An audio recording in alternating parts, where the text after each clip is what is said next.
Japan beat China in the final hour, Shinnosuke extended Japan's reign in the all-around, and the US finally got back on the medal stand for the first time since 2008. For those new here, I'm Kensley, the host of Neutral Deductions, a podcast all about men's gymnastics. This is episode 45, where I'm joined by Olympic medalist Sam Oldham, and we are going to be talking about everything that happened at the 2024 Paris Olympic Games. This is the Neutral Deductions podcast. Men's gymnastic news, coverage, and analysis. Hosted by Kensley Beal. Sam, thank you so much for being here. Can you please just say a quick word about who you are? I think many of the gymnastics fans know, but for maybe people like my family who are listening, who are you? What did you do in gymnastics? And thank you again so much for being here. Yeah, firstly, thank you for having me, Kensley. It's going to be brilliant to sit down and, I guess, relive the action from the Olympic Games. We both had a little chat beforehand and said that we were very much decompressing from that Olympic experience, although they were very different experiences. But my name is Sam Oldham. I represented Team GB at the London 2012 Olympic Games, where we won a bronze medal in the team event.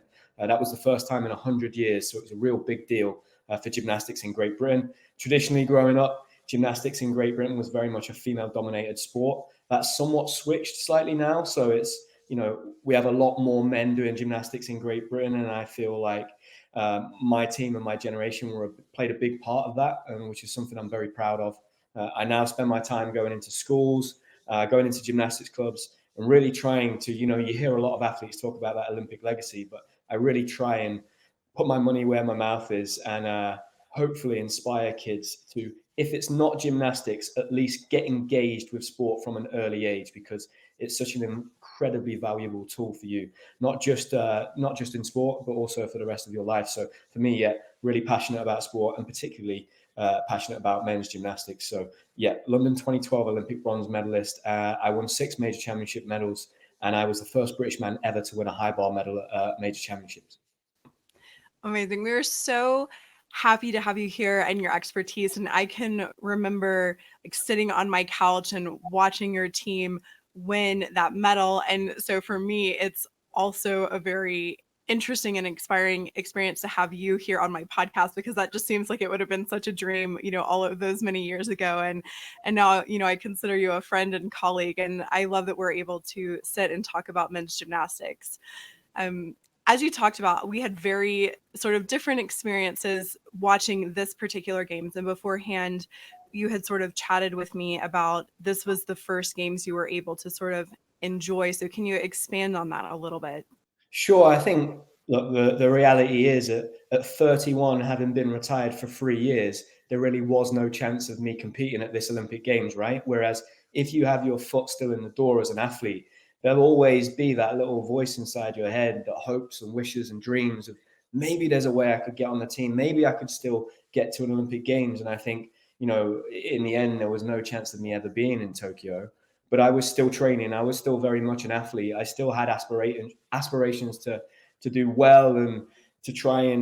I would be lying if I told you that in the back of my head, there wasn't part of me that still believed that I could maybe make it somehow. I know looking back in hindsight that was impossible, but I like the fact that optimistic, almost childlike dreamer was still there in me somewhere deep down, buried in 21 years of gymnastics experience. But for me this time, I really wasn't. I didn't have any skin in the game. I remember once it was the former GB women's national coach had said that in gymnastics or any sport really, you're a champion for 2 minutes when you stand on the podium. And as soon as you walk off, there's a target on your back. And I always used to feel like when a games was taking place, whether that was a world championships or an Olympic Games, if I wasn't taking part, if I was sat at home on the sofa, as soon as it finished, like the last high bar routine was landed, I felt, right, I'm back in the game now. Like it's all square. I've got a chance to be on the next team. Whereas I really didn't feel like that heading into Paris. I was completely done. So my experience was as a fan, but I was really intrigued after we had our conversations on my podcast about the experience you were going to live at the Olympic Games in Paris and being an analyst, which is something that, I've spoke to quite a few of my friends back here in the UK and people that are in the gymnastics community.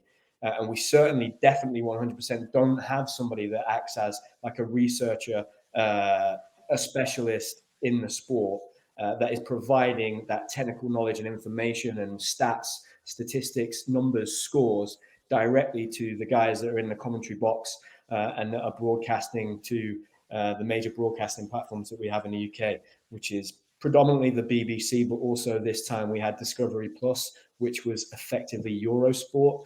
And so, yeah, it was amazing to hear that. I'd love to know from you, Kensley, we had chatted before, what was the biggest surprise in terms of the job, the role that you had, that took you by surprise? You're like, wow, I wasn't expecting it maybe to be that difficult in this area, or maybe it was just the fact that you weren't able to really take it all in as a fan and appreciate it. You had to be work mode.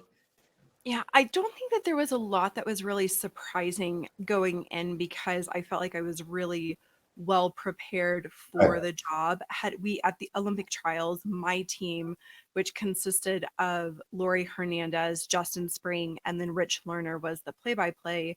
We had actually done dry runs at Olympic trials and we weren't being broadcast anywhere, but we had that experience. And so my role was multifaceted. I think my title was officially statistician, but I didn't actually end up I wasn't actually running the numbers. We had another person who on our team who was running a lot of the numbers most of the time.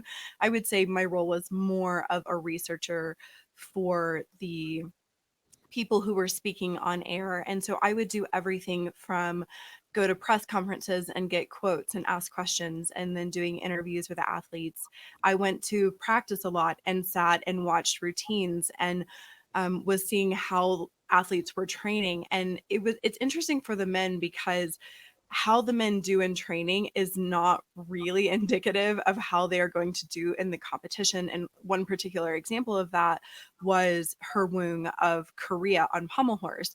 And Herwoong was this last minute replacement, but we had seen him through the World Cup series be phenomenal on Pommel horse. And when I got to training, could like barely put two skills together. And I was like, I don't know if he just hasn't been training because he didn't think he was going to be on the Olympic team, or if he just has the strangest training pattern of any athlete I had ever seen. And I was able to talk to coaches from other countries because I never did men's gymnastics. And I just asked them, do you also find this strange? And they said, yes, I've never seen anyone train like that. But he came out in qualifications and hit a beautiful routine.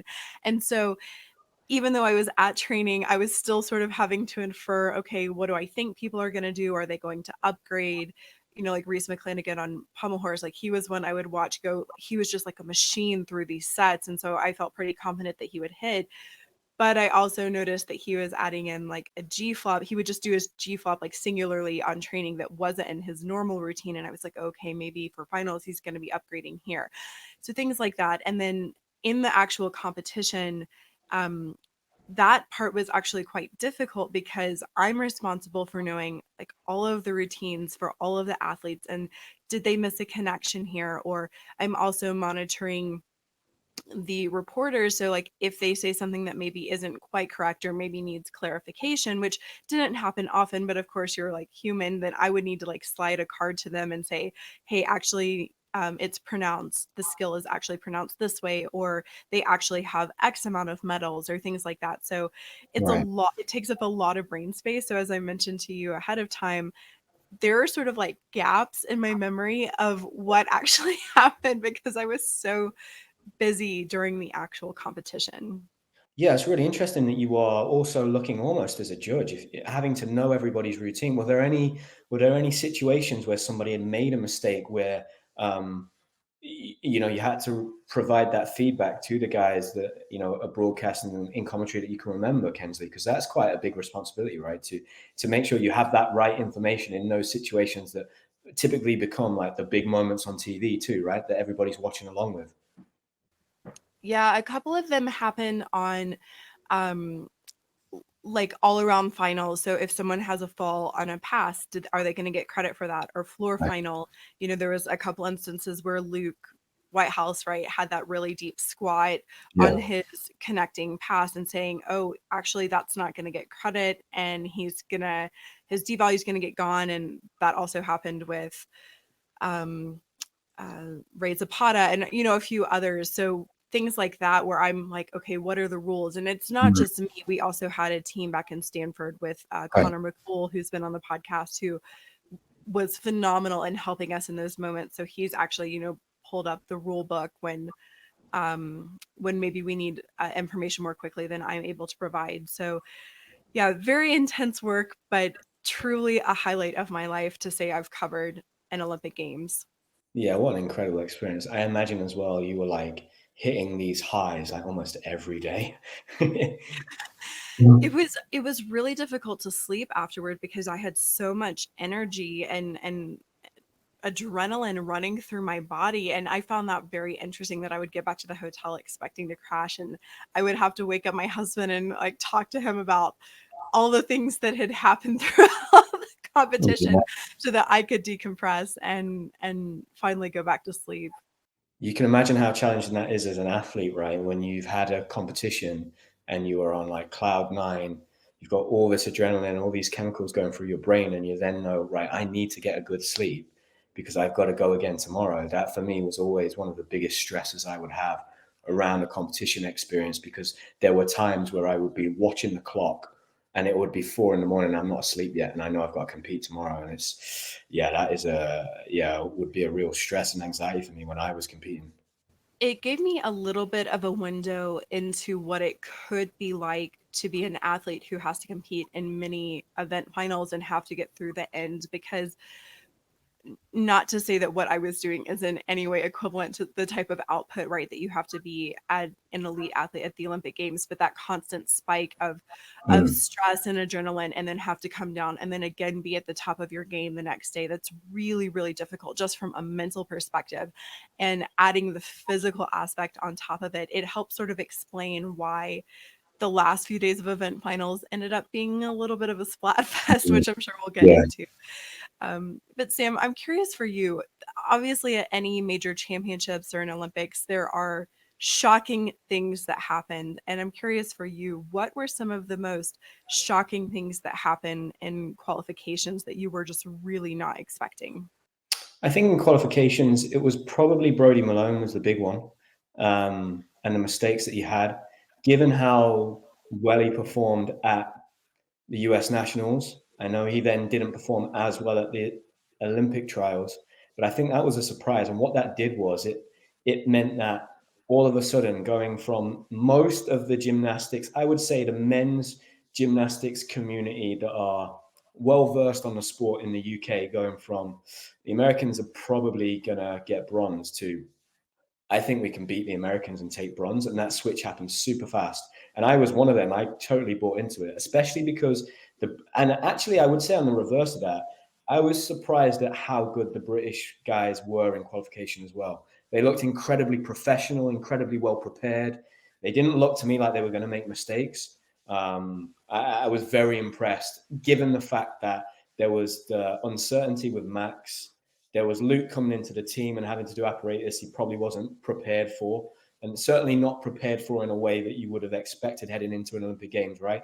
So for me, I was very surprised at how well the British guys did, and then how Brodie Malone underperformed essentially, given the expectations on him going into the competition. But when I think about it, when you look back in hindsight, everybody else did pretty well. I think they might not necessarily have had standout performances, but everybody else was pretty consistent in the American team. So I have to say, then going into the team finals and the way he competed and the fact that he changed some of his routines, you have to say, like the coaching team, they look pretty smart. Like at this point in time, in hindsight, a few weeks later, like must have been some interesting conversations the night after that qualification, and credit to Brodie Malone, because sometimes in those situations as an athlete, the last thing you want to do is change your routines, because it's seen as like a negative step, especially in your head. You're thinking, what, do I not back myself? Do I not have that self-confidence to change my routines? So it can be quite hard having a coach maybe come to you saying, look, I think maybe we should take this out. We should water this down. That can almost, you can get your back up a little bit and it can knock your confidence. So I think those conversations have to be handled very delicately. I think that was a big surprise for me. Obviously Hashimoto as well, a bit of a surprise throughout the whole of his competition. It's China to a degree. Everybody seemed to be pretty shocked at how comfortably they qualified in first. Like they just looked like they were miles ahead of everybody. That was a bit of a surprise. You know, a lot of my friends from university, a lot of those guys, they have it's like a big friendship group. A lot of them were placing bets because you can bet on gymnastics now, right? So a lot of them were putting money on Japan. Like nearly all of them put money on Japan, and China was a bit of a surprise. So it kind of spooked all of them. They're like, oh, didn't expect this to happen. So yeah, I think that was a big surprise in terms of China and just how good they looked. Yeah, so in terms of the qualifications for apparatus finals, the gymnast from Jordan on Pommel horse who had done so well in the qualification through the World Cup event, I was pretty convinced that he would hit his routine, so I was surprised at his mistakes. But you also have to say he's still relatively inexperienced, and this is something that I heard from somebody. This was actually from Dan Purvis, one of my teammates from London 2012, who came on my podcast. And he said, well, look, how old is Hashimoto? I said, I think he's around 22. He said, that's still so young. So these are still new experiences for him, even defending an Olympic title. It's very different from being like a superstar at 18 or 19 and being a little bit naive to the situation, and then going in with the pressure. You know, that's the first time he's gone in with that pressure. That's very different to the experience he will have had 4 years ago. So I think then making the step up to an Olympic Games, and, you know, you're not just competing against some of the best gymnasts in the world, you're now competing against all of the best gymnasts in the world. And that pressure, I imagine in a country like Jordan, there are not many athletes that are competing at an Olympic Games that have a real legitimate shot at making just finals, let alone medals. You just never know how someone's going to perform, and you're always going to get some misses. I think overall, we had some the quality of the finals in the apparatus were amazing. And it really, for me, the only final that was a little bit disappointing in terms of big names missing out was the high bar. So yeah, you always expect one or two big guys to miss and not be in that Olympic final. So it wasn't a big surprise, but yeah, I think I felt going into the pommel horse that style of routine that he performed, very similar to Kurbanov on pommel horse. They're a bit taller, right? They do lots of travels. It's a routine where there's not a lot of built-in deductions. It's quite easy to score well. Those guys were hitting 8-9, 8-8, 8-7 execution scores for the last 6 months. I felt that they would be in and amongst it, but it was interesting to see how the judges scored those routines. I felt personally that in qualification, I was really watching for how they scored Kurbanov's pommel routine, and I felt that they scored him quite low. So my response to that was like, oh, they're not going to build up those style routines. It's going to be more the traditional Reese or Max type routine, which is more of an all-around pommel horse routine, right? They've got lots of different skills. But yeah, they were probably the big surprises for me in qualification. I totally agree with you.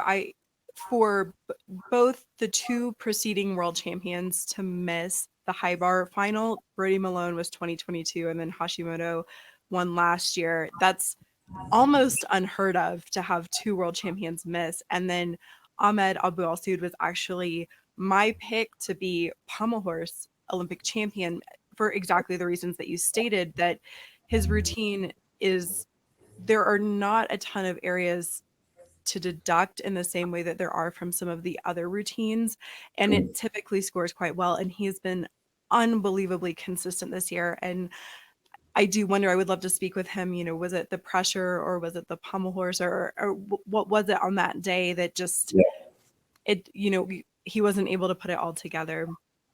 But talk about another shock, exactly what you mentioned, that China came in more prepared than I think many people expected them to be, and looked so dominant. And everyone thought, okay, there's no way that Japan is going to catch them in the team final. And it looked like for a long while that was exactly what was going to happen. They went through 5 rotations and had, I want to say, over a 3-point lead. And then it was actually interesting working it, because many of my colleagues were saying there's no way they're going to lose this, like China's going to win. And I said, hold on, don't put out the press release yet, because Suwaida still has to go on high bar, and Suwaida fell like 2 to 3 times at the World Championships last year and lost them. And it's very possible that he'll do that again. And as it would happen, he went up on high bar, he fell multiple times, and that effectively lost China that shot at becoming Olympic champions again as a team. Yeah, it's really interesting. I think going into that last rotation, I was one of the only people that I know that have had a feeling that China were going to throw it away. I don't know why. I don't know whether it's because, I'm someone that's competed in a lot of high bar finals and I understand that apparatus and how it works and what can happen under pressure. Like, I'm someone that fell in an Olympic team final on high bar. So for me, I wasn't that confident. I think the Japanese are the best technicians in the world on high bar. I think the Chinese have caught the Japanese up in the last 5 or 6 years by now doing huge difficulty in a variety of different areas on the high bar. Traditionally, in the past, the Chinese would do very safe routines. So they would do a lot of close bar elements. They would do lots of turns where they're catching inverts. They would do skills like a Jaeger, where you do a front somersault. Typically, you see that in women's gymnastics. They would do kachevs. They would essentially do release and catches that you could bring close to the bar, so that they could bring them in close, catch them, and then they would do an upstart out of them. They stayed away from doing kovaches and straight kachevs with a full twist. They would never risk a skill like that. So if you go back 6, 7, 8 years and you watch a Chinese team in a final, they're never risking any routines like that. The only athlete that would was Zhang Chenglong, who would do Cassina and Coleman, but he was kind of the first. And now they all seem to be doing these big high bar routines, which is great. But I think in terms of Japanese gymnastics, they're just pure technicians on the high bar. Like, I trust their technique 100%.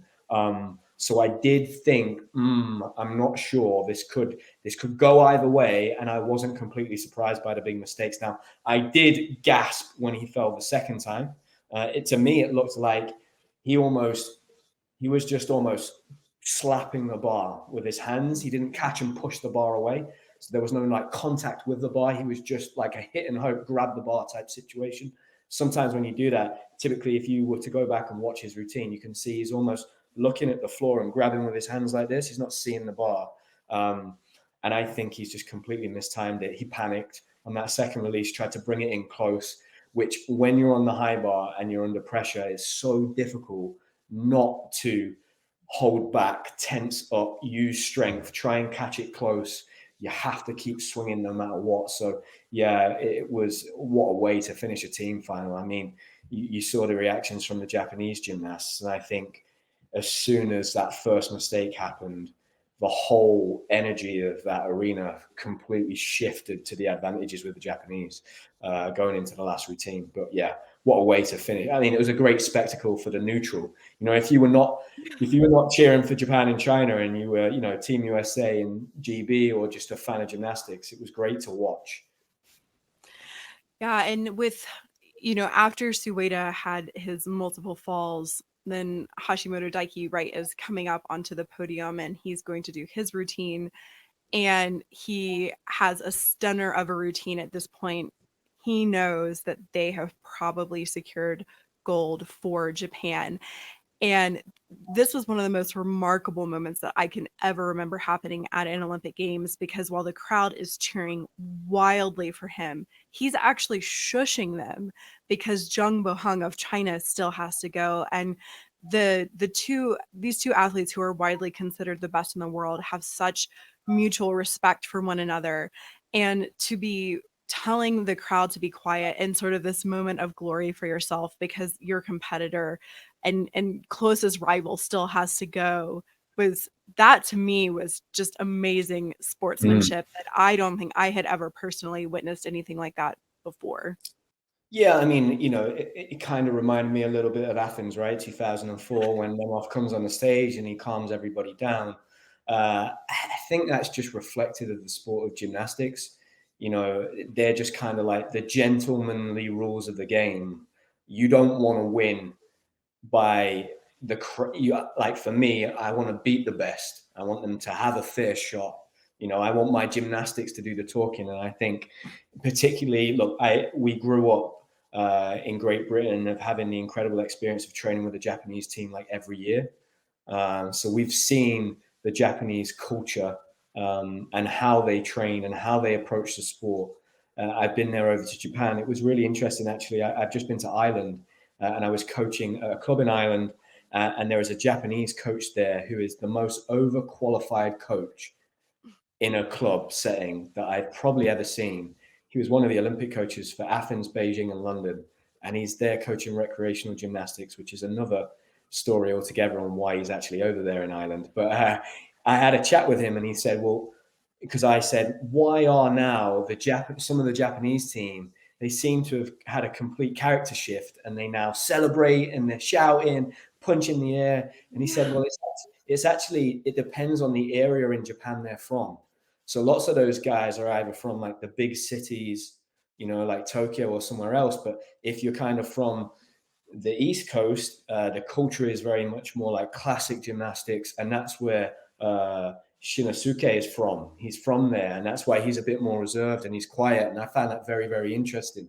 But I think culturally, as a common thread through Japanese gymnastics, it's very much about respect. And yeah, I wasn't surprised to see that. It's great, obviously, for the sport. What an amazing advertisement for the sport. Do you know what I mean?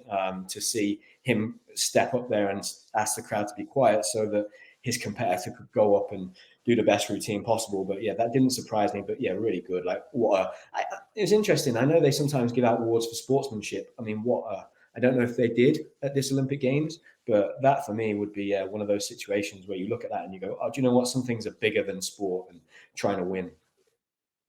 Yeah, for me, watching Kaya Kazuma just fall on the floor and cry and him sobbing through the Japanese national anthem was certainly a highlight of the games for me, because we haven't historically seen like such emotion. But I call him like the Chris Brooks of the Japanese team, right? I think you competed with Chris, and like Chris is the loudest person in any arena, and you could hear him cheering, and he would do these like big Hulk motions after he would finish a routine, and Kaya has kind of taken that on as well, like of just screaming whether he's done good or bad after any routine.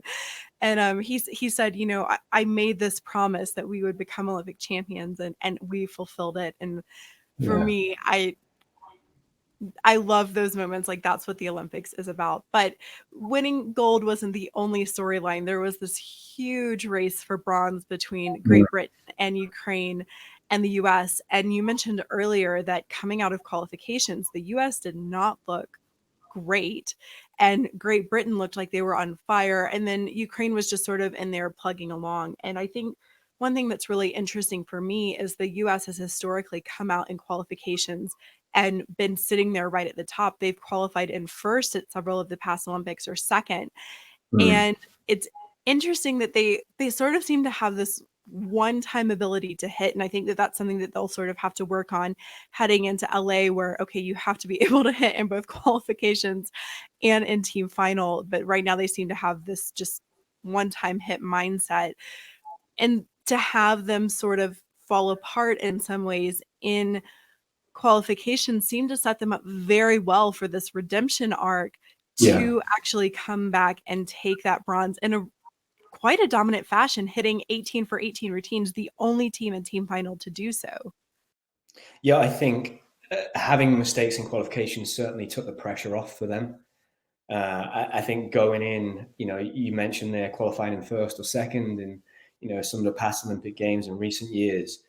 I think that pressure is something that those teams have really struggled with. They've found that difficult to handle. But I think this time, having had mistakes in qualification and Great Britain looking so good, it put them in a chaser's mentality rather than I need to hold on and defend this position, which is a difficult place to be in, right? Because it's always, you hear athletes talk about this all the time. It's much easier to be the chaser than to be the person defending your position. Because straight away, being a chaser is a positive mindset and defending is a negative mindset. And you can be drawn quite easily when you've qualified in, let's say, third position and you're holding two teams off. You can be drawn quickly into let's focus on what are they going to do? How good are they going to be on the day, rather than focusing on your job and what you need to do. And okay, we need to make sure we don't make mistakes rather than trying to perform your best gymnastics. Whereas if you are in that chaser's position and you're trying to take a medal off somebody or that third place podium finish, you can almost go out there and be a little bit freer. And that's a great feeling as an athlete, especially as a gymnast, where just the smallest thing, the smallest mistake can have huge consequences. Going out there and feeling like, okay, I've got the freedom to go out there and just go for it no matter what. For me, that is always the best position to be in. So yeah, I think that will be flipped in 4 years' time going into LA, because now they have an Olympic medal to lose, right? But at this point, very much, I would say very much like my team going into London, there wasn't really anything to lose, you know. For you guys, it had been a long time since 2008, so it wasn't that they were massively expected to win a medal. If they didn't, nobody had been like, wow, they should have won a medal. Like they were, no, they haven't won one since Beijing. So I think that was a massive advantage, having those mistakes in qualification, and then maybe it brought them down to, okay, right, let's just calm down our own expectations of we're capable of here. Like, what do we need to do to put a better performance in 2 days' time? And that, I imagine, was the main focus rather than the medal, you know. Yeah, I agree. And I think that this team really they came together in a way, and you've talked about this on your podcast several times, where some of the other Olympic teams for the US, just they were great individuals, but not necessarily a great team. And Sam McCulloch, who competed right in your generation at 3 Olympics for the US, he told the team beforehand, he said, the reason that we didn't medal as a team is that we did not trust each other. And what better person to be able to tell that than Sam was on, the 3 teams that didn't medal in between Beijing and then the team that medaled in Paris. And for him to be able to communicate that this was a weakness for those teams, and to instill in the team that he was coaching that, hey, if you learn to trust each other, this is going to come to fruition. And that's exactly what happened. And you mentioned this on your podcast. I think this one was either with Christian or Dan, talking about Steven Nedorosik, and one of them said, oh, he's so consistent. You said, actually, he's not, he hasn't been super consistent. And coming into this team final, knowing that the US was going to start on rings, everyone was sort of scratching their head going, okay, Steven is going to be the last routine. It might come down to make it or break it for him. And in our team meetings with NBC, Justin Spring and I just repeatedly talked about, this is like 2008. This is Sasha Artemev. Sasha was not hitting consistently at all, to the point that he didn't actually even make the Olympic team. He was an alternate that got brought in. And then he was the last routine in the last event, and he sealed it for them. And we sort of said, I kind of think in this scenario, if the people before him hit, Steven is going to send it home. And so one of our producers, she's so brilliant. Her name's Sarah, and she came up with this idea of this Steven timer. And I'm not sure if you have seen any memes with it on, because I know you probably weren't watching the NBC broadcast, but there was actually a timer the entire competition of how long it was going to be until Steven competed. And one of our other producers, Nicole, was actually able to time out to the minute when he was going to be able to compete. It was incredibly accurate. And so there's this tension building the entire time of, when is this guy who's only doing pommel horse going to compete? And he's sitting there, laying his head back, and he's resting, trying to like visualize his routine. And I kind of think that this timer has helped propel him into stardom, because if the US had started on pommel horse, no one would have really cared, right? It doesn't build that tension, versus, oh my gosh, we have to wait the entire meet for this guy who's here for one event to go. And he hit the routine. Well, he didn't hit the 6.5, he hit the 6.4, but it didn't matter. The team's cheering and lifting him up, and that's what got them to the bronze medal. So I'm curious, did you see any of the Steve memes? Did you see the countdown clock at all? And what was your perspective on his performance? I mean, firstly, like, he went viral all over the world, and I was kind of like, wow, this is incredible. But so it makes so much sense now that it was a producer's idea to put that timer on, because that's just built this incredible narrative. If you're at home watching, you can clearly see, like, what is this timer? What's going on here? And it builds this story of this guy has got to do one routine at the whole Olympic Games. It just worked. Sometimes in your life, you're just in a situation where everything just seems to fall at the right moment for you. And that was his opportunity, right? That doesn't come without incredible amounts of pressure. But I think you're probably right. There are some people where they need the wind in their back for things to go right, if that makes sense. So, like, it's interesting that you said, we felt like if the first 2 hit, he would hit. There were situations like that for me as well, where I felt like, whether it was myself or a few other athletes, Like they need everybody else to hit for them to hit. Whereas if things go wrong, that's when they fall apart. And it was, really interesting to see that he had just elected to pretty much do that safer route. I'd say safer routine, still an amazing routine, right? But that 6-4, he pretty much did it through the whole of the games. Is that right? What did he do in qualification? Did he do a 6-5 in qualification? He did a 6-4 in qualification, and I actually need to correct myself. He did a 6-2. So when he came down the horse, I think it's on the woo, I think he was just a little bit off. His legs split just a little, and he actually decided not to do the Russians and then went straight up into the dismount. So it was actually a 6-2, not a 6-4 in team final. But I think that that's one of the areas where Steven has grown the most. Is I think he had this idea that he always had to hit the 6-5, and then he would just fall off.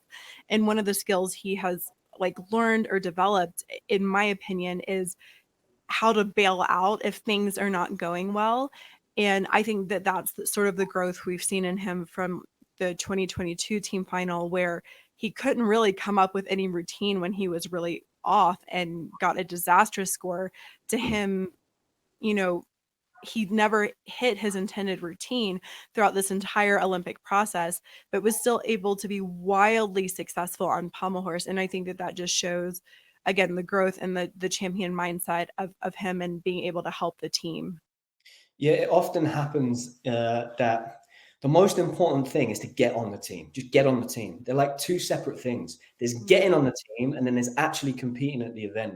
And typically what happens is you'll bust your gut to get on the team. And then on the other side of that, there will be some consequences in terms of, right, I'm fatigued, I have small injuries, I've got little niggles, I'm having to manage, maybe my confidence in certain areas isn't great, I've not hit enough routines on this apparatus. And you then have to be flexible enough in the major to change things slightly.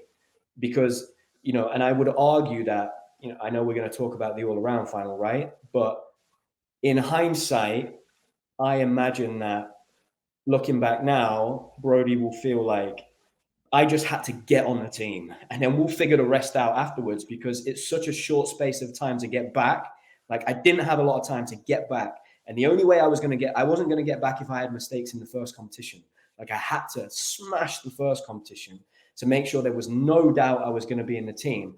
But the speed at which I had to come back, there was going to be consequences for that. And that would be that it was going to be very tough for me to stay at that level all the way to the games. And in the end, once you get there, it becomes a different animal. It was making the team first, then let's treat this as a whole new experience. Like, how can we manage this whole competition? And like, because you'll be in a completely different way. It's the same for me. London 2012, right? I had to hit at that British Championships, and I did. I scored 91, had the best competition of my life. But after that, I was struggling. I think I fractured my foot 2 weeks before. I dislocated my finger the last session before we left to go to France. And it was just get there, and we'll figure it out once we're there, and we'll kind of make that work. So I think, with Steven, it was about get on the team. And then we'll decide which is the best routine when we get there. Because as much as it is the best athletes in the whole world on pommel horse there at Olympic Games, there are a lot less athletes. The numbers are less, way less. I think on vault, right, to get into a vault final, it was 20 something athletes were doing 2 vaults. Whereas at a world championships, you're going to have triple that maybe. So there are less guys to compete with, and you do tend to then see in apparatus finals that translates to somebody doing a solid, safe routine and relying on mistakes and winning a medal. We saw that on high bar, right? Like a 5'9" should not be winning high bar. Yeah. But it did because other people made mistakes. So I think for Steven, it was just a perfect storm. And it's really interesting to hear from you that you had that timer. I haven't seen that, but I've seen all the memes, and they're incredible. Even my fiance is saying, "Who's this guy with a Rubik's Cube?" Like, you know what I mean? Like, it's really cool to see that he's doing all the talk shows.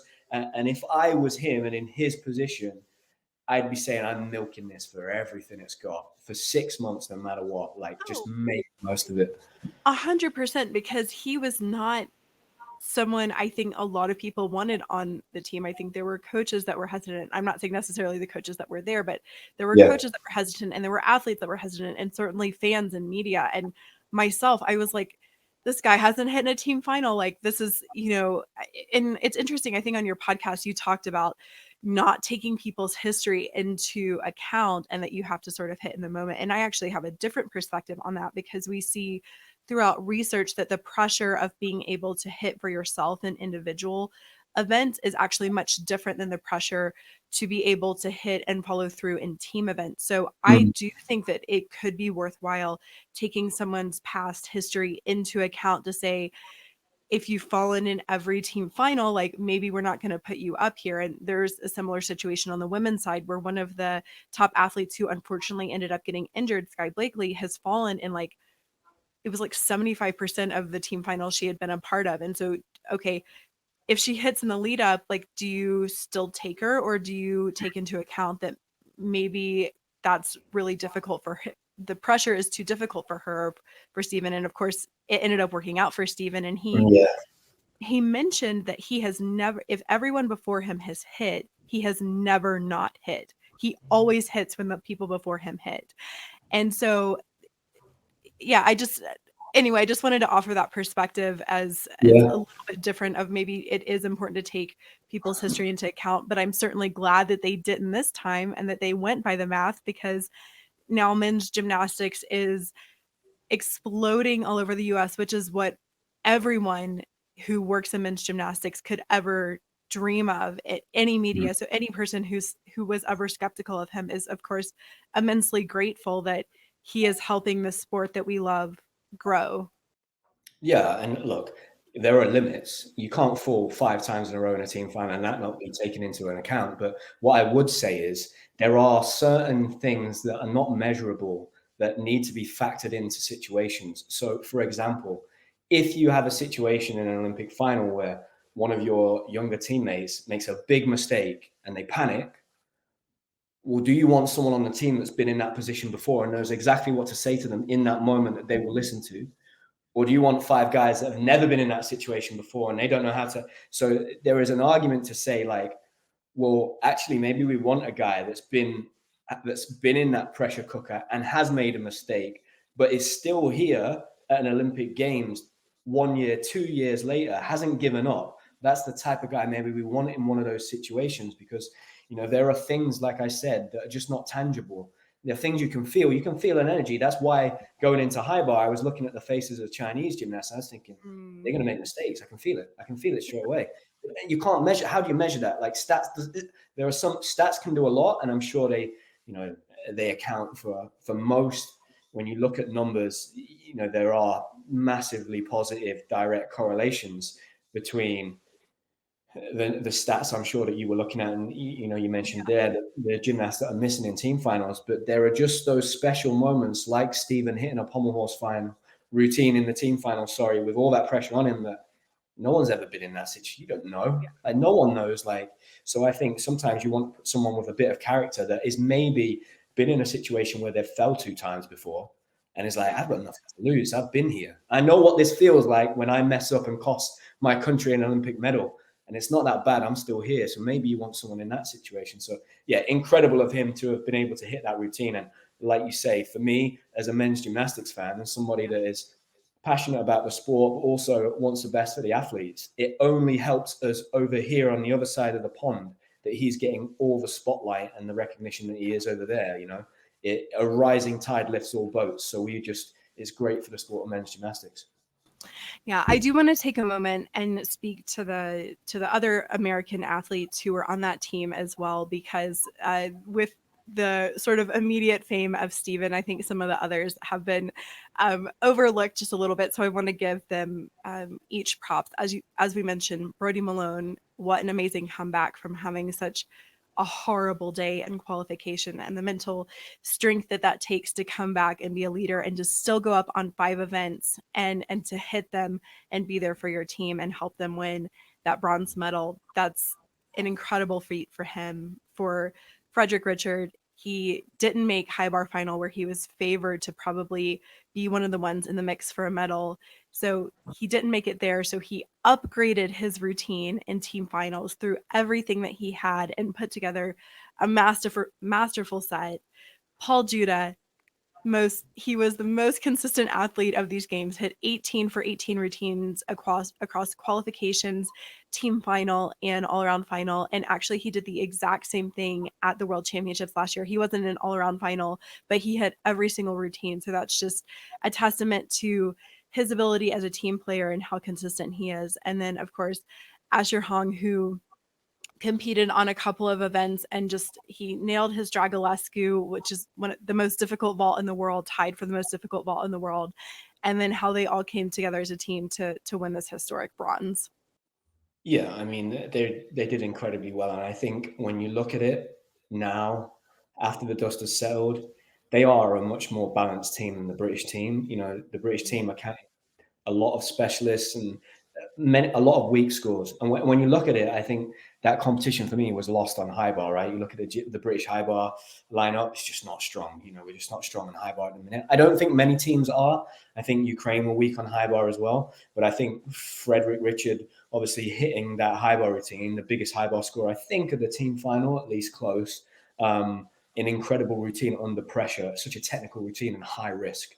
So amazing performance. That was a standout. I think, like you said, Asher Hong, his Risi Guang was going to be a big moment. And it seems to have improved a lot since he was out in Paris.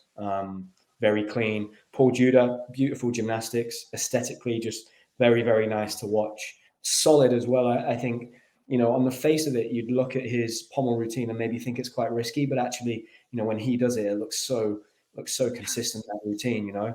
And then again, Brody, I'd love to have a chat with him or to chat with one of his coaches to know how much of the routine construction in terms of the changes he made going into the team final was coach led and athlete led, or whether it was both together. I'd love to know that, because I think it was just a genius piece of coaching and strategy and tactics and making just very smart, logical decisions, not emotional ones.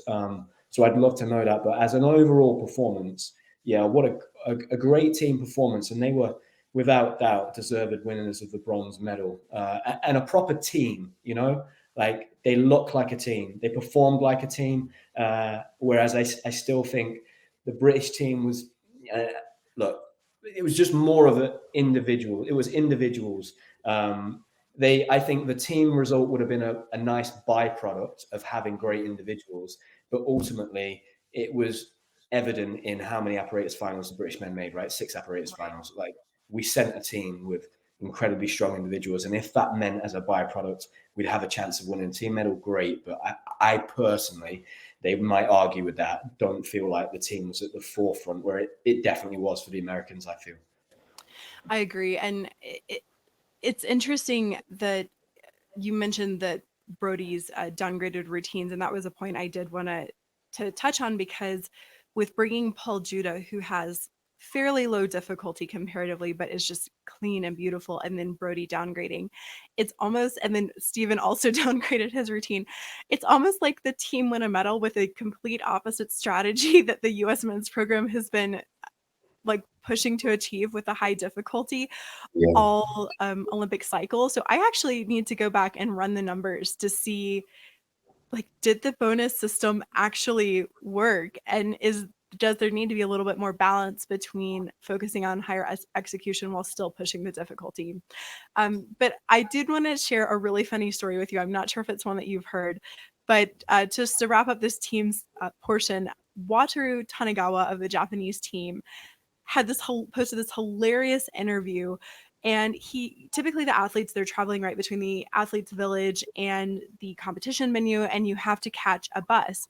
And he missed the bus, and he's not the only one. I actually had to help several athletes try and find the bus. And one of them was like, if I hadn't run into you, I would not have made this bus and would have had to Uber back to the Olympic Village.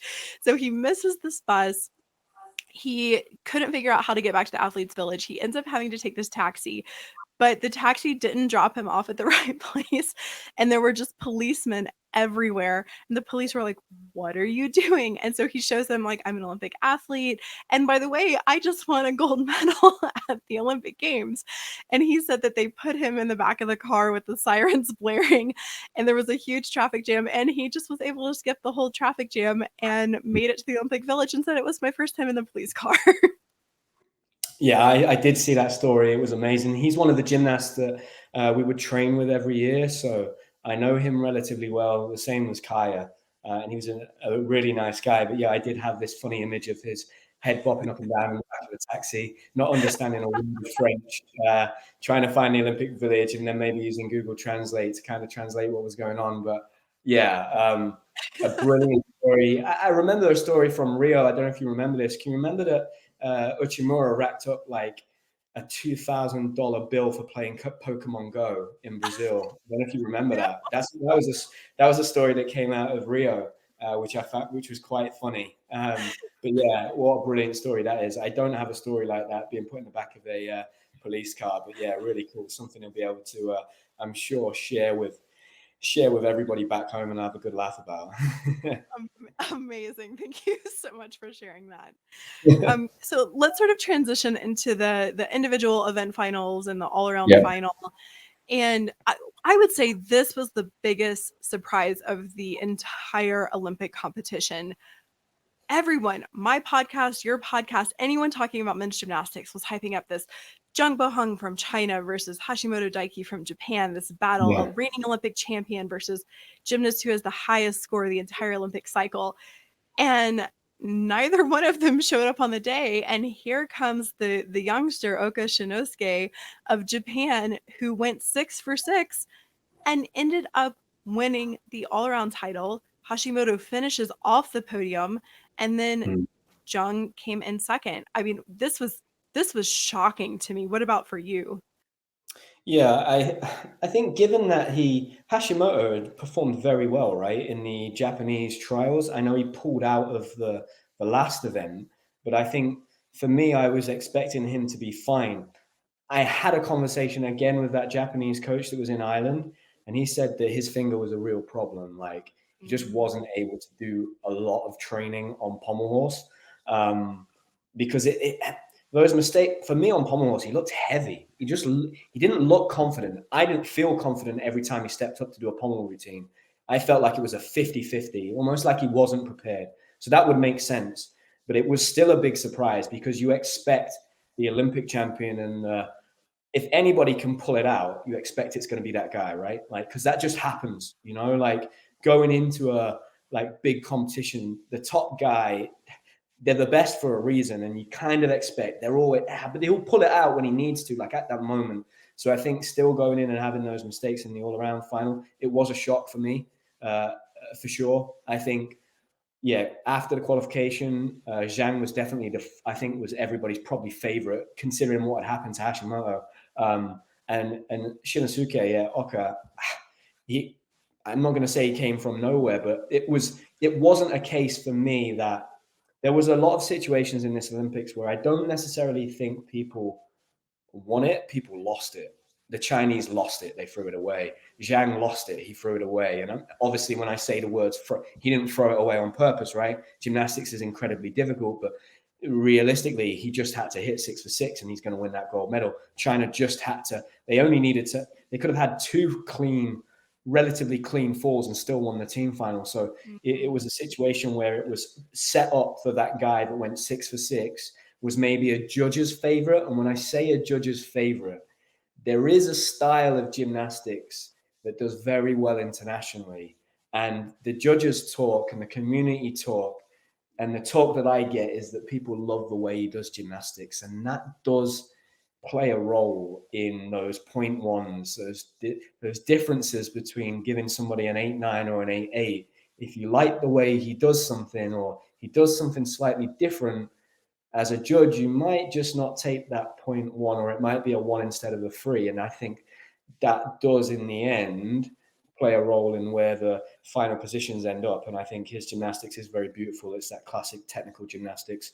Interesting that that coach again that I spoke, I'd love to know what this guy's name is, but that coach again that I spoke to in Ireland was saying that a lot of coaches in Japan don't actually like Uchimura's style of gymnastics because it's not classic Japanese, whereas they much more prefer Shinnosuke or Hashimoto or maybe Hiroyuki Tomita in the past, to draw a comparison of that real beautiful aesthetic, not so much about rigid power, but more, I don't know, that's a strange thing to say about Uchimura, right? But actually, if you go and watch Shinnosuke's gymnastics, and there is a clear difference. It is very different. And Uchimura, it seems like, did his own thing in a way. So yeah, amazing to see him do that. And I think he's going to be great for the sport as well. For me, one thing that I left this Olympic Games feeling is that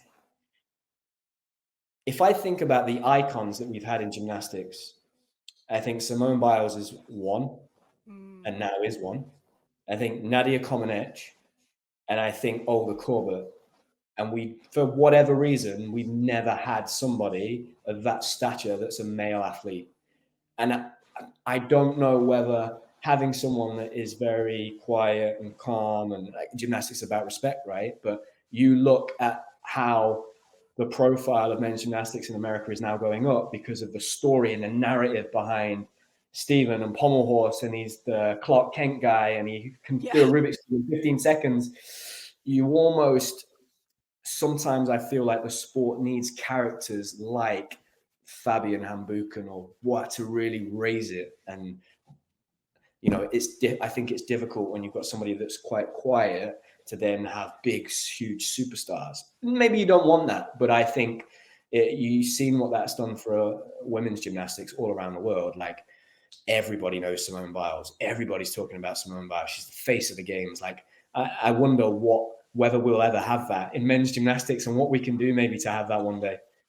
You know, I do think that in Japan and other parts of the world that people like Hashimoto and Uchimura, they are these big superstars. But I think that there's just such a language barrier between some of the Asian countries versus the places that more commonly speak English or have things translated well. Because right, when you think about even just general translation software, I can get a pretty good translation from German to English, but from Chinese or Korean or Japanese to English, it's not always quite as accurate. And I think that there is just this divide between the cultures. And I don't like Uchimura on the top. The US came up with this top 100 athletes of the past century, and Uchimura actually made that list.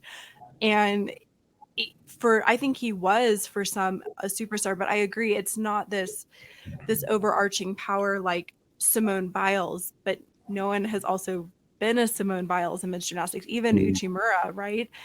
And it will be interesting to see. I think someone like Frederick has that personality who could have that, you know, that superstar energy. I think I find Jake Jarman incredibly endearing and think that he could kind of have that superstar energy as well. Yeah. We do have Niall Wilson, right? Who got the bronze and then has become an international superstar. So I think it's just coming in different ways. It's for men's gymnastics, it doesn't almost seem to be about the result as the maybe fun or relatability. Like, I think Niall's content in many ways is very enjoyable and engaging to watch. It's funny. It makes you laugh. Ian's as well, very funny, but neither of them were the absolute best. Like, their medal count doesn't make them that Simone superstar. So I guess that would be my perspective on it.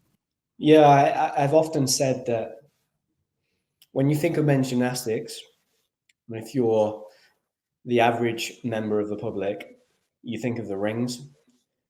So I think if you could have someone that has a huge personality, is maybe from the West, and let's say they're from America, maybe the UK, they have a massive personality and they're completely dominant on the rings. I think it would take something like that for then it to translate into the average public going, oh, that is incredible, because I can't really understand pommel horse, but I know a guy on rings doing the best routine ever and just winning, being dominant. Does that make sense? I think if you can have a champion on the rings, for me, it just, I get it now. Do you do gymnastics? I did gymnastics. What do you do? The rings. Did you do the rings? Did you do the rings? It's always the rings. So I think for me, if basically, if in America you could produce rings workers and you could get somebody to be an Olympic champion, I think it really would raise the profile of the sport, because so many people are into CrossFit or bodyweight training. There's something there that's just missing in the sport that we're not quite translating to the public. And I think it needs to be slightly different to women's gymnastics. I think there's just something missing. I don't quite know what that is, and you can tell from the way I've answered that question, but there's something that's just not quite getting through. Maybe the likes of Stephen doing incredibly well will bring more of a spotlight and a profile to it. I think that part of it is relatability, and I in many ways think that the FIG has been short-sighted in this. So one of the exactly with the rings, you have Liu Young, who's the two-time reigning Olympic champion, and right, everyone loved he would do this head roll, and everyone was like, "Oh my gosh, he's so cool!" Like he has this personality, and we could see this personality from him. And then the FIG said, "Nope, you can't do that anymore." And Yeah. so they took away this one aspect of relatability to this male gymnast who people were actually very endeared to. And I think with women's gymnastics, right, they do these floor routines to music, and right, Simone Biles is doing this routine to Taylor Swift. So maybe someone doesn't care about Simone Biles, which I'm like, who could not care about Simone Biles, but they love Taylor Swift, and they're like, oh my gosh, she's using her music that's currently on the Eras tour right now, and I love Taylor Swift, so I'm going to care about this. And I think ways that you could help engage, and you have to show the personality aspect. So I'm not necessarily advocating that men need to have choreography in their routine and to be like the women, but I think even something as simple as on floor, you get to choose the background music that is happening in your floor routine, and then you find people who relate to you from a stylistic aspect. And we have this in the US on Beam. So at NCAA meets, women get to choose the routine, the music that's going on in the background of their Beam routine. And it helps people sort of connect to them in a different way. And so I think if the FIG could maybe like hire a consulting firm of how do we not change the integrity of men's gymnastics, Yeah. but help allow it to be a little bit more relatable to and communicate to the public through body or through music, that's when I think we're really going to start to see the change happen. Yeah. You're probably right. I think there's just an outcry from the athletes. Like, this sport is so incredible. Why do we not get the profile that other sports get, or that even the women get, right, in men's gymnastics? Like, how do we do it? No one can quite put their finger on it. But I think there's something there, and we just need the right maybe group of people to just figure that out. Because when you go and watch a men's gymnastics event, you're like, oh, wow, that doesn't quite come through on TV. And maybe it is those narratives and those stories and those athletes that needs to be told a little bit better. But yeah, I hope one day, hopefully, we'll have a Simone Biles of men's gymnastics, which would be incredible, and we can have, kids all over the world wanting to be like the men's Olympic champion in gymnastics. Yeah. You had touched on in your talk about Hashimoto, about how he was injured and the finger injury sort of limited his training in his run to try and be Olympic champion. And I wanted to bring in another aspect to why I think maybe he wasn't quite as successful. And there was an interview that came out where Hashimoto said, I decided to let out all of the negative feelings that I had had. He told all of his teammates it's been really tough. It was a really hard these past 3 years because I had felt like I was carrying the burden alone. And I thought maybe it would be okay to rely on others. So if I worked to strengthen the team bond, then he would be able to perform his best. And it reminded me a lot of what Simone Biles said after the Tokyo Olympic Games, that there was this inside pressure from some of the staff of not USA Gymnastics staff, but maybe the performance leadership, who would call Simone the golden ticket. You are the reason we're going to win. And I felt a similarity between what Hashimoto was saying of, I felt like I had to carry the team. And I sort of wonder if him putting everything into the team winning gold and then continually feeling that pressure also contributed to him not performing his best in the all-around final? I'm sure it did. I'm sure it did. And, if you're carrying an injury, one thing that you can't prepare yourself for is to compete at a competition like the Olympic Games after 4 years of preparation and to peak qualifying, team final, all around final, operate. You just can't train for that.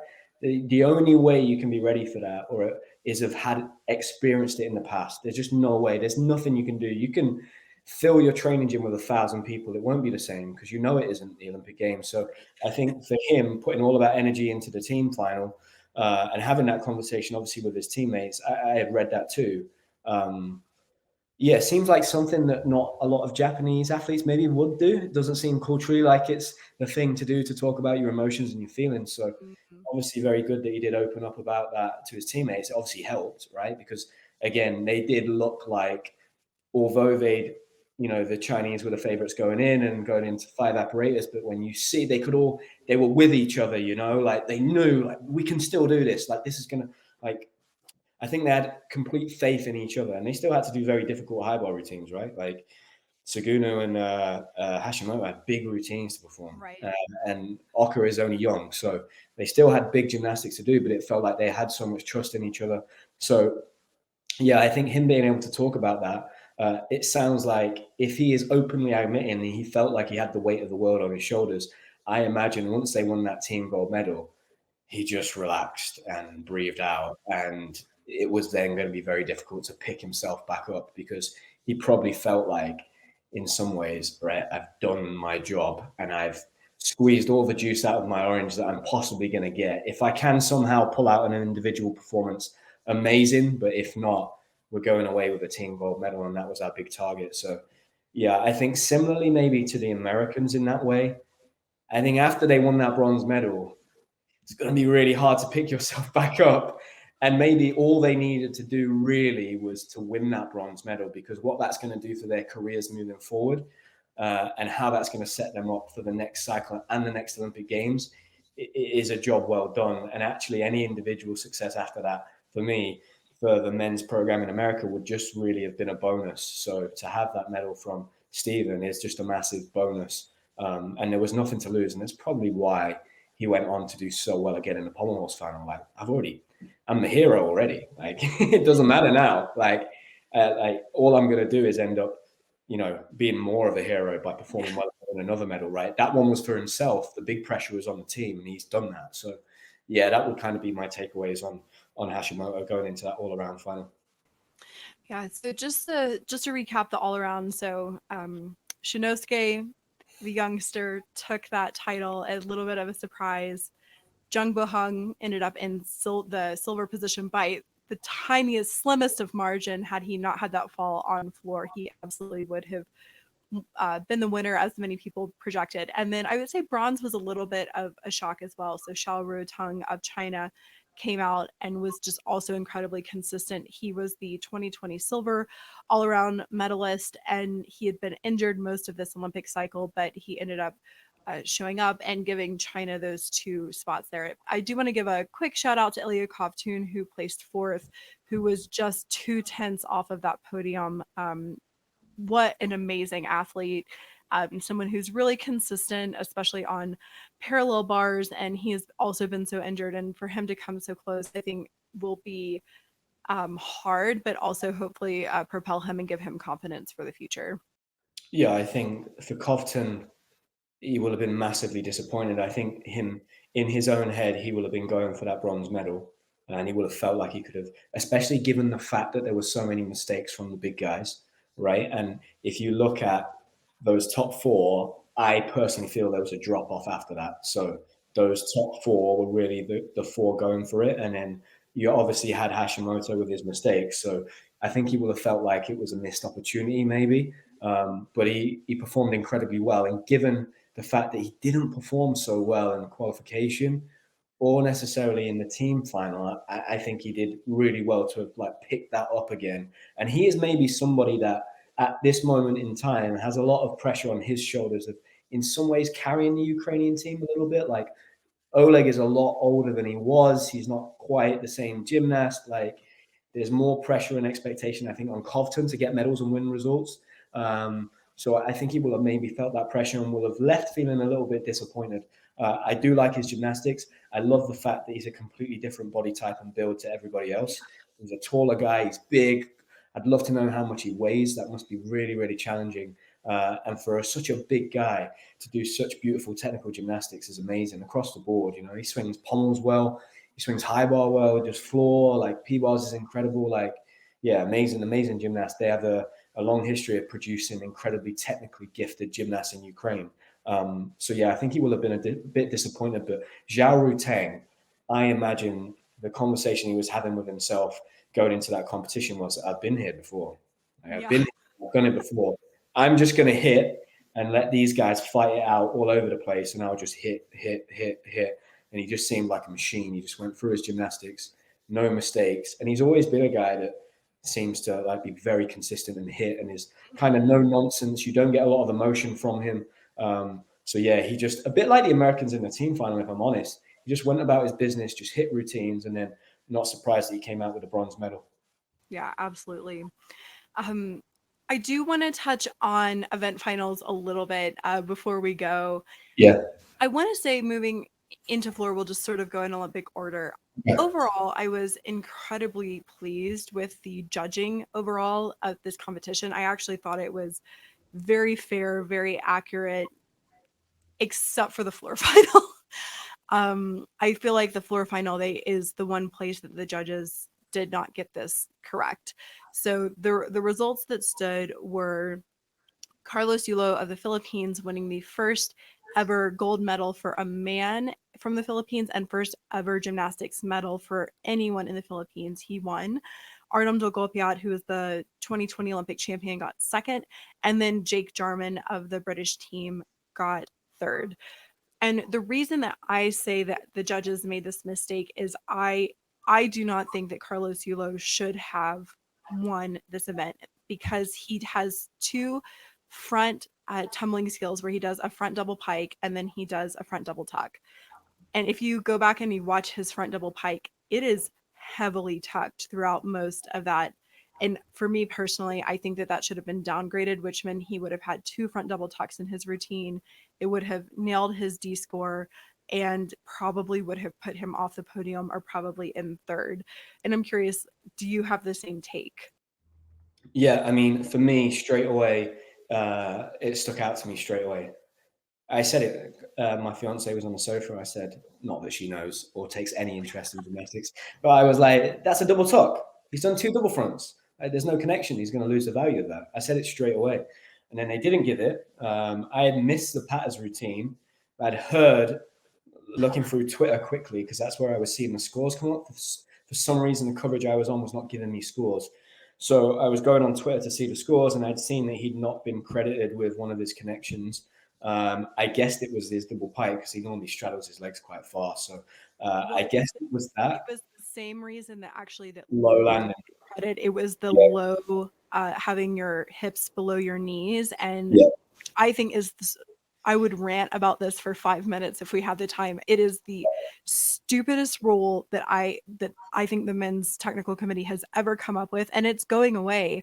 It came out in a newsletter. It wasn't even originally in this code of points. Yeah, okay. They changed it so that if you have a connecting pass, and then when you go for the connecting, if you land it and there's a large deduction, so a 5/10 deduction, then you lose the credit, I think, for the connection. And it makes me so mad, because you're penalizing people for fighting for the stuck landing. That's exactly what happened to Luke as well. Yeah. So straight away, after watching Yulo's routine, I was like, there's two double tucks. The score comes in. I'm like, oh, that was a bit of a birthday they've given him there. And then Jake does his routine. I think, again, he was struggling to hold those landings big time. But I think the fact that he has the difficulty, and he managed to land them all on his feet, and they were pretty much like 1/10 deductions. It was interesting in a lot of interviews in the UK. When I was watching his routine, his second to last tumbling combination is a punch full, punch 2.5.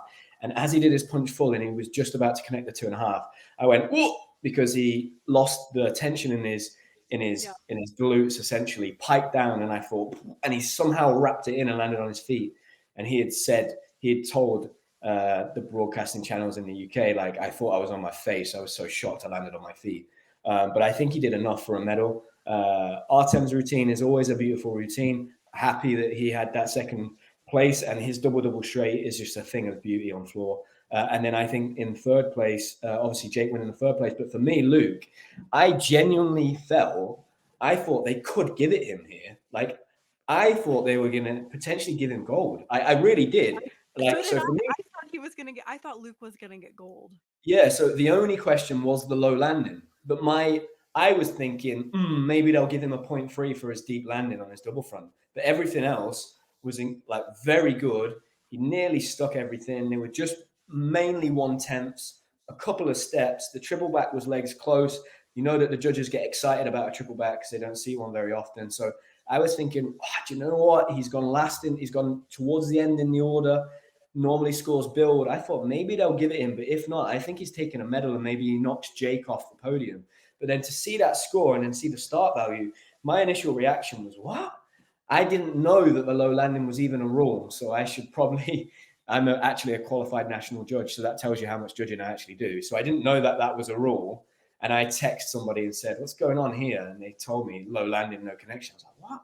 Because when I saw the start there, I thought maybe they've not given his wide arm.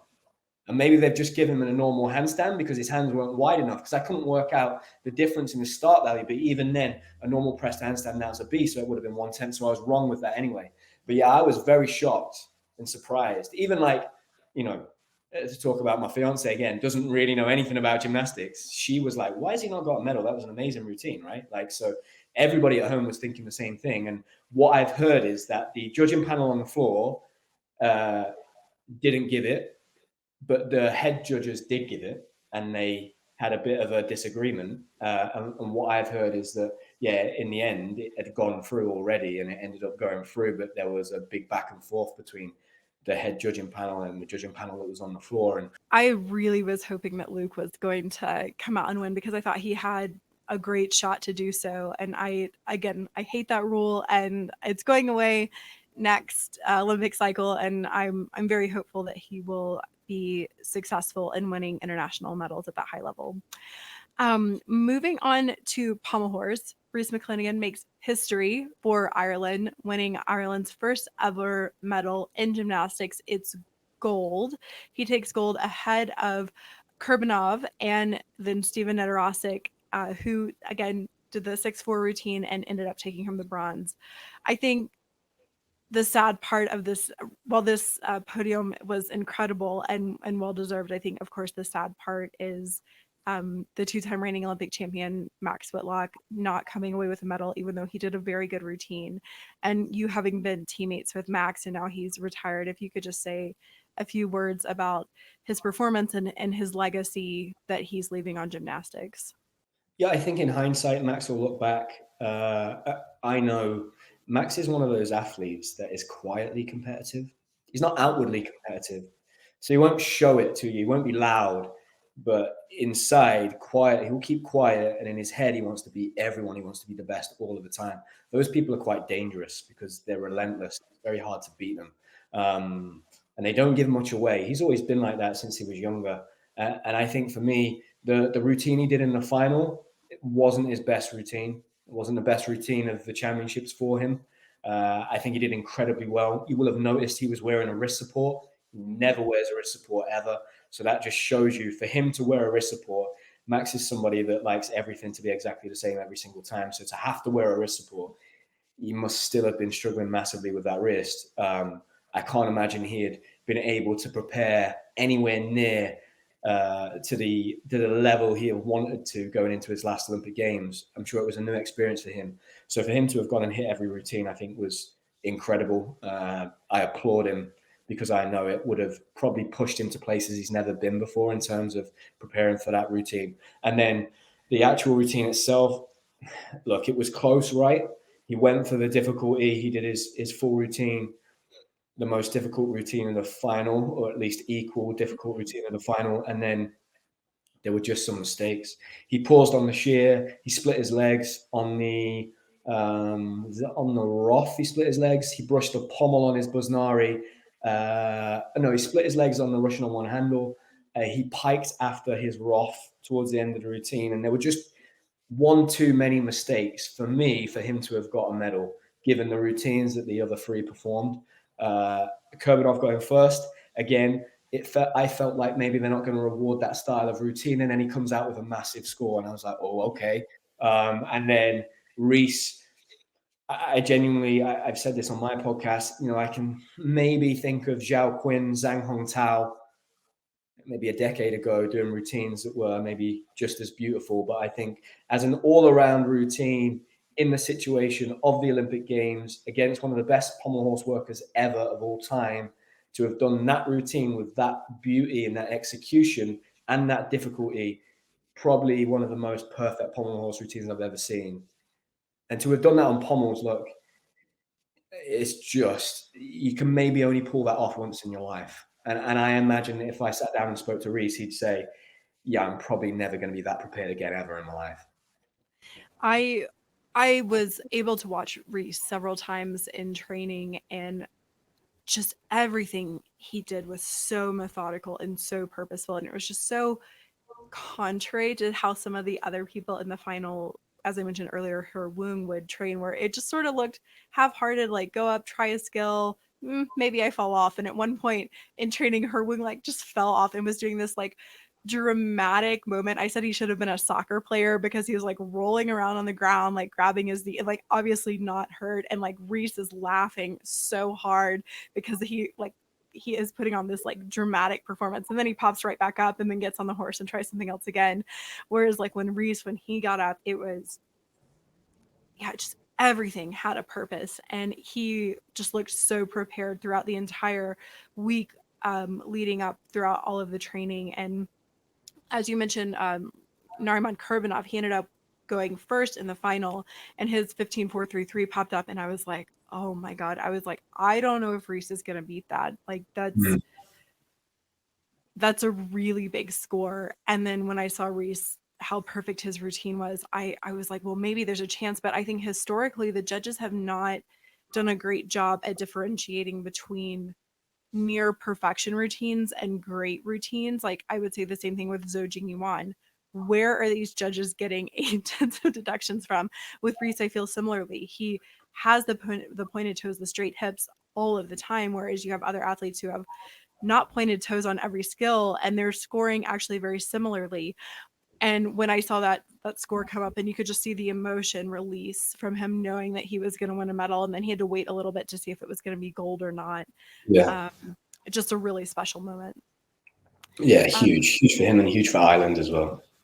Yeah. Moving on to still rings, no surprises at all in this final. Liu Yang, reigning Olympic champion, took the win. Zhou Jingyuan of China taking silver, and then Petronius ended up taking bronze, which was really interesting to me. I did not expect to see that much emotion from him, because like he's a former Olympic champion. He is now the most decorated rings gymnast ever with 3 medals, and just the emotion pouring out from him was astounding, because I think when you've had someone be at the top of the steps, for them to get bronze, sometimes you think, oh, maybe there'll be disappointment. And for him, there was no disappointment. It was pure joy. And so that was, from a storyline perspective, really beautiful to see. Yeah, I think for Petronas, he probably went into that final thinking, if I can get a medal here, that would be unbelievable. I think he knew that he wasn't going to be, the top 2 guys would have to make mistakes, right? They'd have to make mistakes for anybody else to really get gold or silver. So he was going for that bronze. I did wonder whether they would give it to Samir. I did wonder, because I think he did a great routine, and you're thinking, we're in France, we're in Paris, it's our only shot at a medal.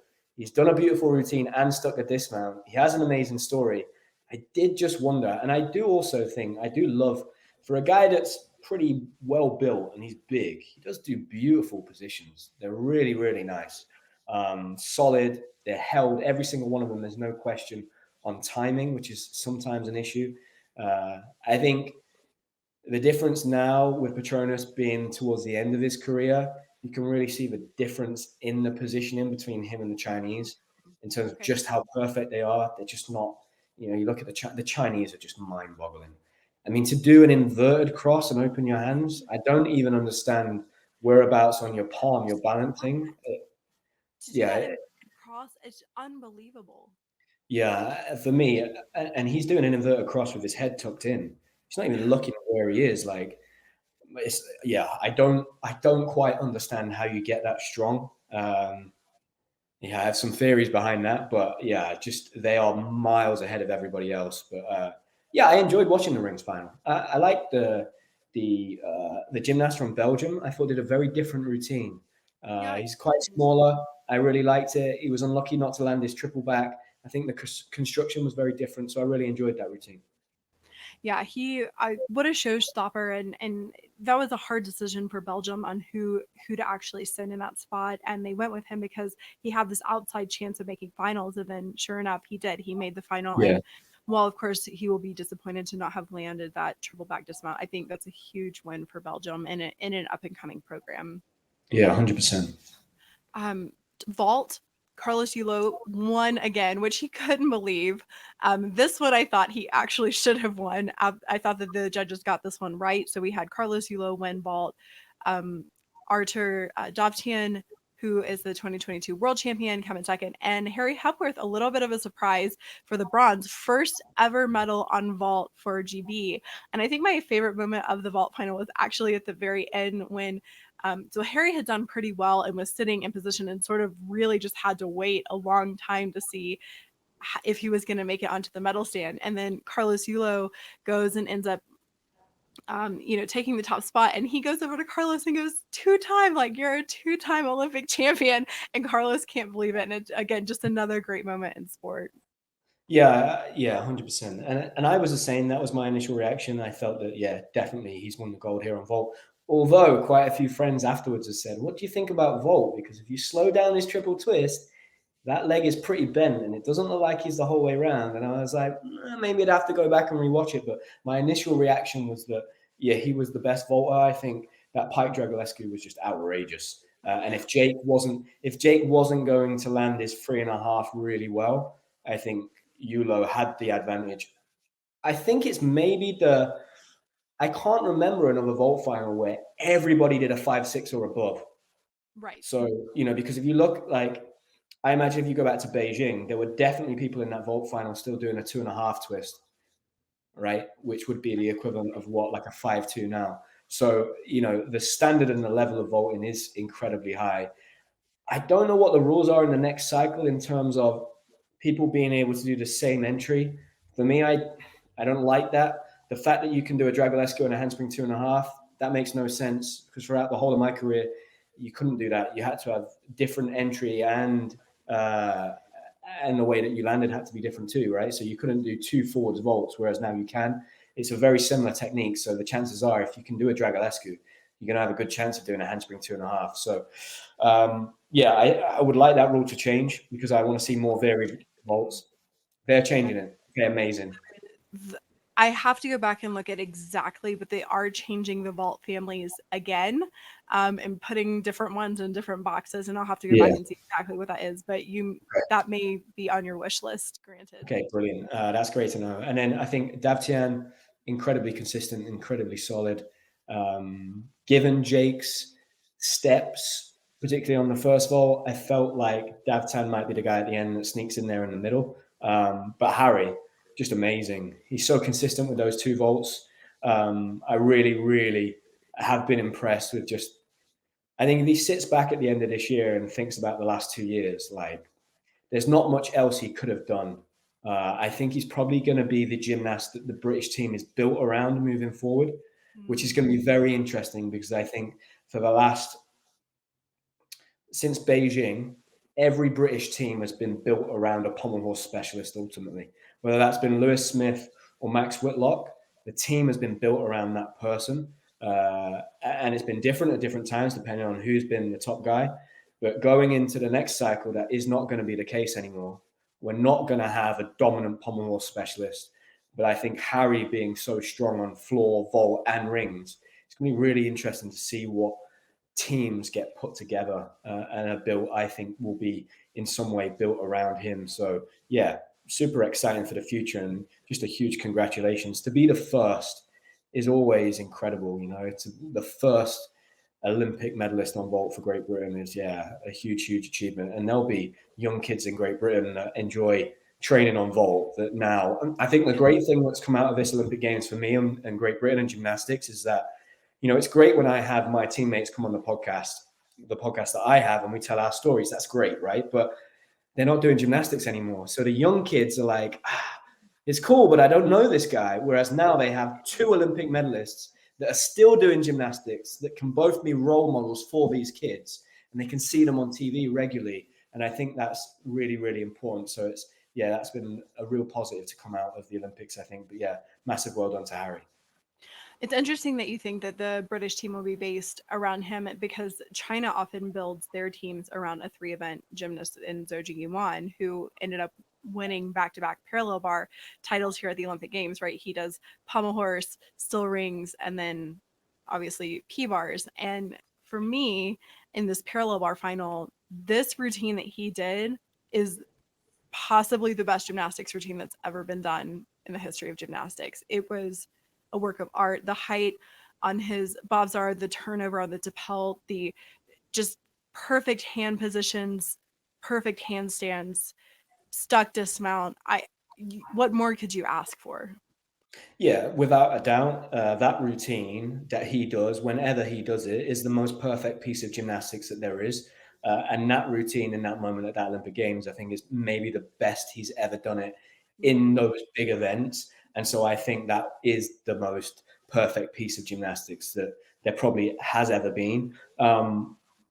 He's been the most dominant athlete in gymnastics on any apparatus in terms of the gap between him and second is the biggest across men or women.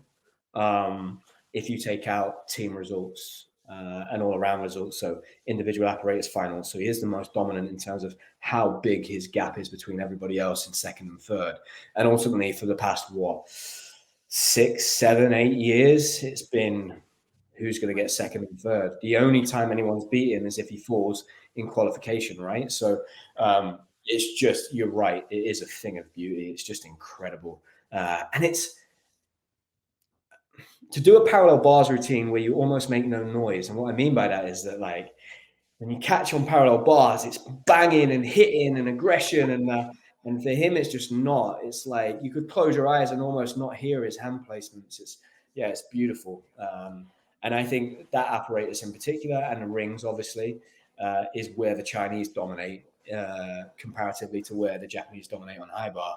Parallel bars is the Chinese gymnasts. They just know how to swing parallel bars. So, yeah, incredible routine. And, some mistakes I think from parallel bars is where the mistakes start to come, right? Right. That's really where we start to see things fall apart. And just again to put like Zhou Jiyuan's dominance into perspective, he was 7/10 above Ilya Kovtun, and Kovtun is no slouch on parallel bars. He's fantastic there. He did the most difficult routine across any event. He got a 7.0 D score. That was the most difficulty. But again, 7/10 of difference. On high bar, the first place and second place athlete were tied. That got broken on E score. On still rings, the difference was less than a 10th. On pommel horse, the difference was a 10th. On floor, it was less than a 10th. So if you're putting everything into perspective, and then he's beating everyone by 7/10, I mean, it's unlike anything I've ever seen in gymnastics. As I mentioned, Kovtun, most difficult routine of the entire competition. I'm glad he was able to put it all together because he has been, again, so injured as of late. And then Shinnosuke was a little bit of a surprise to sneak in for bronze. I think people really thought it was going to be Dalzer, maybe Vernayev. Vernayev, a former Olympic champion, Dalzer, the reigning world champion, but both just had some mistakes. And Shinnosuke just decided to be the most consistent gymnast of this entire competition and snuck in there. I do want to go ahead and wrap things up with high bar because high bar was the disaster of all disasters, final event for the men. I have never seen an event final where so many people fell. Tong Jiahong, who was my pick for Olympic champion, goes up first. He falls, and I was like, "Oh, this is not going to be good." Then Shinnosuke went up with a solid routine that would ultimately win, followed by the youngster from Colombia, Angel Barajas, who tied Shinnosuke, but then lost that tie on E. And then basically everyone else fell. Sugina Takaki fell, Jung Bo-hung fell, Ten Surovich fell, Stu Ueda fell. And we ended up with 2 medalists on the podium who fell. So 50% of the medalists had falls. Have you ever seen anything like that before in your career? Yeah, it wasn't a great advert for high bar, was it? It was rough watching. What was strange as well was the mistakes on dismounts, because as a high bar worker, you just put that on your feet and you step backwards. Just put it on your feet and step backwards. So the fact that they were opening out early, I was listening to the commentary on Discovery Plus that was Christian Thomas, one of my teammates, and he said live on air, I actually have no explanation for this. I can't tell you why they're falling on their dismounts like this. I just don't understand. Maybe it's the fatigue of having the apparatus final split up over 3 days and it being such a drawn out process from qualification all the way to the high bar final. If you're just a high bar guy, there's a whole week before you're doing your first routine to your high bar routine in the final. But I have been in bar finals like that.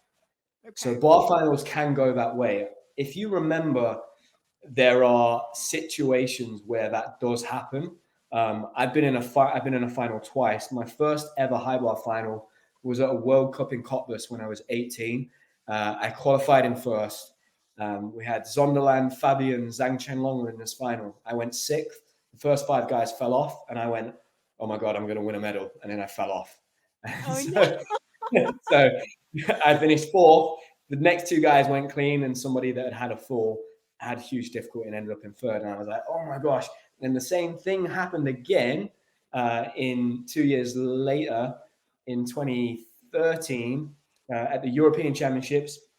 I was in a final with Maras, Shatilov, Fabian, one of my teammates, Ashley Watson, and they all fell. And this time I went, "Oh, I've been here before. I'm just going to ignore them and I'm going to hit my routine." So high bar sometimes goes that way. It can be a real hit or a miss. I think we've probably been blessed with some amazing high bar finals in recent years. And I think the level of high bar globally has improved so much. For me, it was the apparatus where there was a real, if you look at the high bar scores, they were a lot lower than all the other apparatus. And the depth on high bar wasn't quite there. But I think that's improved massively in recent years, but it really didn't show in that final. Again, like I said, sometimes it goes that way. Someone like a Belevsky or Shinnosuke, who's got a beautiful routine, but it's not the most risky. And there are like what I would call more safe elements, like doing Russian giants or Markelovs instead of Kovac's. They can come through and just, if everybody misses, they hit and they end up on the podium. But yeah, to win the high bar final with a 5'9", considering you've got athletes in there pushing 6'6" or even higher, 6'7", 6'8", yeah, something's gone wrong in the final, and there were just a lot of mistakes. Yeah, in fact, Fabian Hambushin, right, 2016 Olympic champion, he was in the booth next to me, and he and I are longtime friends. He came and trained with us at Michigan back in 2014, and him and I were looking at each other after every fall, and he at the end, he was like, "I should have gone and put on my grips." But of course, he's joking. He's not, doing full gymnastics anymore, but it was a really shocking final. But to sort of end on a high note, I want to go over some of the historical moments from this Olympic Games. So Japan extends their all-around streak to 4. It's the longest of any nation in men's gymnastics. Carlos Yulo, Nariman Kurbanov, and Reese McClanahan won the first medals for their country. So that's Philippines, Kazakhstan, and Ireland. Eleftherios Petronius of Greece is the first man to win 3 medals on still rings. Harry Hepworth is the first man to win a medal for Great Britain on vault. Liu Young is the first gymnast to repeat as still rings champion since Nakayama did it in 1968 and 1972, and he's only the 3rd ever gymnast to ever have done so, including Arthur Azarian. And then it has been 40 years since a team other than Russia, China, or Japan has won. The last time another team stood atop the podium was the US in Los Angeles in 1984, which I think is really poignant looking forward because the 2028 games are also going to be in Los Angeles. And so, Sam, my final question to you is what do you think that the US needs to do to get back atop the podium in their home Olympic Games? Oh, that's a great question. They need a lot more difficulty to be able to compete with China, Japan, and who knows what's going to happen if we've got Russia back in the mix. There's no way they're going to not want to come back and win that gold medal, especially if it's in the US, right? So I think difficulty is the big thing over the next 2 years, and then consolidating that going into the competition in LA. I'm sure, given my experience in the build up to London 2012, they're going to have everything they possibly need: funding, support, the best coaches, the best statisticians, the best medical team. So they'll have everything they need. But I do think it's going to be gymnastics is an arms race at the end of the day, and they're going to have to be competitive with the difficulty. I don't think they're far away. Looking at the depth that you had at the US Nationals, what was it, 13 or 14 gymnasts over a score of 80? If anybody's going to do it and has got the depth to challenge those big teams, it is America. I think in 4 years' time, it'll be really interesting to see where Great Britain are. We now have the junior European champions again.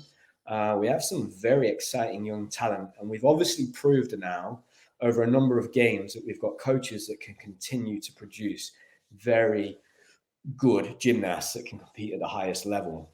So I'm very interested to see where GB will be in the next 4 years. I think it's a big time of change at the moment in Great Britain. So, Max is going to retire. Some of the older gymnasts, I'm not sure they'll be around in 4 years' time. Maybe Courtney's going to retire. Maybe James will retire. Will Joe be there? There'll be a lot of young gymnasts. The head national coaches left. Paul Hall isn't going to be there. So it's going to be a lot of changes. I'd imagine that with those changes will come some inconsistencies, and maybe the US will be able to really start looking upwards. My biggest advice that I could possibly give to the American team was that the big mistake we made as a country and a system, as a sport in Great Britain in gymnastics after 2012 was that instead of going, right, we've won bronze, let's look up, everybody just played, okay, like, let's just look after where we are. We just didn't have a concrete plan and a target. And I think if we had, because we did in the lead up to 2012, we would have all worked to the same hymn sheet then. And we're like, okay, right, now I can really get behind trying to be the first team to ever win a gold medal. That would be incredible. So I think that would be the biggest piece of advice I could give men's gymnastics in the USA now is take that bronze, but now just look at the top, aim for the top. And it would be the second gold. They did win gold in 19. Yeah, I know that the US have done that before. I mean, the UK, we've never done that before. That was something we could have really got behind, right? That it's easy to sell that. We're going to be the first team ever to win a gold medal. But for you guys, you would be the first team since LA. The narrative's there, all right. It's built there. I know you guys in America, I watched NBC coverage. You like to do those fluff pieces and build up these stories and stuff. So you're going to have hundreds of them going into LA.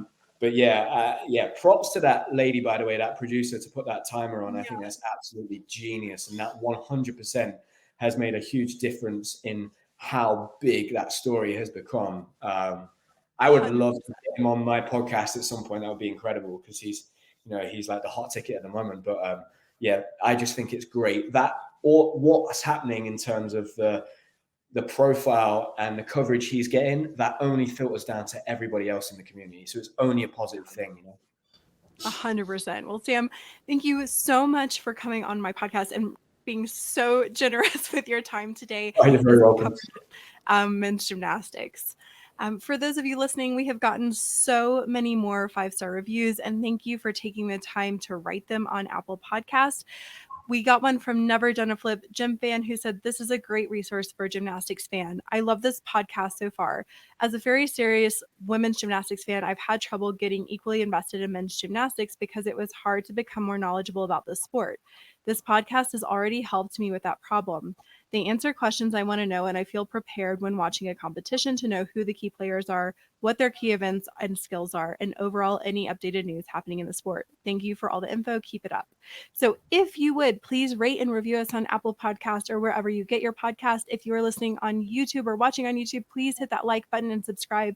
It really helps us out and helps others find Neutral Deductions and ultimately learn more about men's gymnastics. If you would like to help bring this coverage to life, please consider donating. We are entirely listener supported, and a massive thank you to everyone who has donated so far this season. Even $10 helps us cover a meal, so you can donate via PayPal or Stripe, and the link is in every show note and on our website. If you have any questions, comments, or insider tips, you can email us at neutraldeductions@gmail.com. That's all for this week. We'll see you next time.